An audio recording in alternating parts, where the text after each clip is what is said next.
வணக்கம், நான் ஜஸ்டிஸ். இன்றைக்கி நம்ம வீடியோடைய கண்டென்ட் வந்து ஒன்றும் இல்லைங்க, மேட்ரஸ் ப்ரொடெக்டர். அதை நீங்கள் எப்படி மெயின்டைன் பண்ணணும், அதுக்குண்டான ஒரு 2-3 இன்ஸ்ட்ரக்ஷன்ஸ் தரேன்.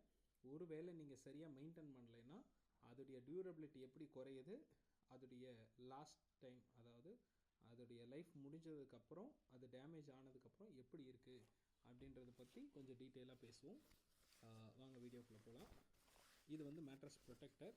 இது பார்க்கும்போது பியூர் காட்டன், டெரி காட்டன் நம்ம சொல்லுவோம். ஹீட்டு வரக்கூடாது அப்படிங்கிறதுக்காக இந்த மாதிரி பண்ணியிருக்கோம். இது வந்து டெரி காட்டன் இருக்கிறது, உள்ளே வந்து லேமினேஷன் இருக்கும். லேமினேஷன் கோட்டிங்குங்கிறது இந்த மாதிரி, இது ஒரு பிளாஸ்டிக் கோட்டிங்னு வச்சுக்கோங்களேன். இதுதான் உங்கள் மேட்ரஸ்க்கு வாட்டரையும் டஸ்ட்டையும் போக விடாமல் தடுக்கக்கூடிய ஷைனிங்காக இருக்குது பாருங்கள், ஒரு பிளாஸ்டிக் கோட்டிங். அப்போ வந்து நான் என்ன சொல்ல வரேன்னா, இந்த மேட்ரஸ் ப்ரொடெக்டர் இது வந்து காட்டன், நம்ம இண்டோ ஃப்ரெஞ்ச் மேட்ரஸ்க்கு இன்பில்ட்டாக நம்ம யூஸ் பண்ணுறது.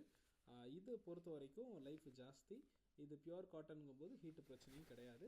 அடுத்து ஆன்லைனில் நீங்கள் பார்க்குற நிறைய மேட்ரஸ் ப்ரொடெக்டர்ஸ் பாலிஸ்டர், அப்புறம் வந்து பார்த்திங்கன்னா அந்த பாலிஸ்டர் ப்ரொடெக்டருங்கிறனால அது ப்ரைஸும் கம்மி. இதுவும் ஒரு டெரி காட்டன் ப்ரொடெக்டர், இது வேறு ஒரு கம்பெனிலேருந்து வாங்கினது.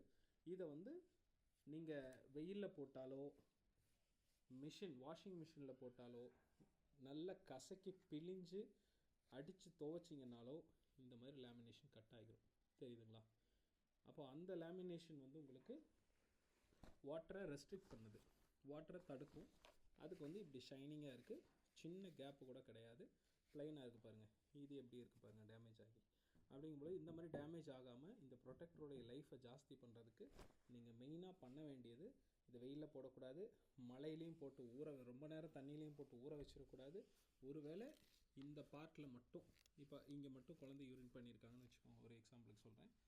ஒரு அளவுக்கு யூரின் பண்ணியிருக்காங்கன்னா அந்த இடத்த அப்படி எடுத்து வாட்டரில் டிப் பண்ணிவிட்டு நீங்கள் அதை வாஷ் பண்ணாலே போதும். முடிஞ்ச வரை நிழலில் காய போடுங்க, ஃபேனில் போடுங்க. ப்ரொடெக்டர் போட்டிருந்தாலும் கூட அடிஷ்னலாக 1-2 பெட் ஸ்ப்ரெட்டு, ஃபிட்டட் கவர் இதெல்லாம் போட்டுக்கிறது ரொம்ப பெட்டர். இந்த ப்ரொடெக்டர் இருந்தால் உங்களுக்கு மேட்ரஸ் சேஃபாக இருக்கும். இண்டோ ஃப்ரெஞ்சில் டிஃபால்ட்டாக நம்ம பண்ணித்தரோம். வேர்ல்டில் வேறு எந்த மேட்ரஸ் கம்பெனியும் டிஃபால்ட்டாக இன்பில்ட்டாக வைக்கிறது கிடையாது. அப்போ இந்த ப்ரொடெக்டரை நீங்கள் சேஃபாக மெயின்டைன் பண்ணணும்.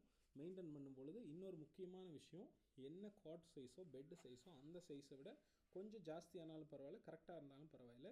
நீங்கள் சைஸ் வந்து 5 அடிக்கு போய் 4 அடியோட ப்ரொடெக்டரை இழுத்து எக்ஸ்பேண்ட் பண்ணி போட்டிங்க அப்படின்னா இந்த மாதிரி கிராக் நிறைய விழுறதுக்கு வாய்ப்பு இருக்குது. அதனால் மேட்ரஸோட எக்ஸாக்ட் சைஸுக்கு நீங்கள் ப்ரொடெக்டர் வாங்குறது பெஸ்ட்டு. இல்லைனா இந்த மாதிரி ப்ரொடெக்டர் வீணாக போயிடும், பவுடராக கொட்ட ஆரம்பிச்சிரும். அதனால் ப்ரொடெக்டர் சேஃபாக வச்சுக்கோங்க. வேறு எதாவது டவுட்னா கூட கால் பண்ணுங்கள், நான் உங்களுக்கு அட்வைஸ் தரேன். தேங்க்யூ.